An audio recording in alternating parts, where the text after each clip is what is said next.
ये इतनी लंबी लिस्ट दे दी और टाइम दिया है 2 दिन का। किसी के पास पार्ट्स अवेलेबल नहीं है तो किसी के पास में प्राइस सेट नहीं होता। और यार कितने सारे एप्लीकेशन पे भी ट्राई किया, अब वहां पे सेलर की इन्फॉर्मेशन आ जाए तो एक एक को खुद कॉल करो। अरे रुक जा, इन सब छोटी छोटी चीजों के लिए तुझे इधर उधर भागने की जरूरत नहीं है। ये सब अवेलेबल है infinbuy एप्लीकेशन पे। भाई ये क्या एप्लीकेशन है? बताता हूँ। infinbuy एप्लीकेशन एक ऐसी एप्लीकेशन है जिसमें तू तेरी जो भी रिक्वायरमेंट है और तेरे बजट के हिसाब से उस पर अपलोड कर सकता है। फिर ये एप्लीकेशन अपने आप नेगोशिएट करके तुझे बेस्ट से बेस्ट प्राइस दिलाएगी। इसी तरीके से तेरी सारी लिस्ट बहुत ही कम समय में पूरी हो जाएगी। वाह यार, infinbuy तो बढ़िया एप्लीकेशन है, अभी डाउनलोड करो। हाँ हाँ,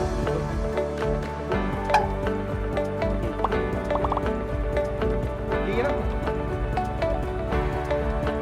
तो आप भी लोड मत लीजिए, आज ही डाउनलोड करिए infinbuy एप्लीकेशन।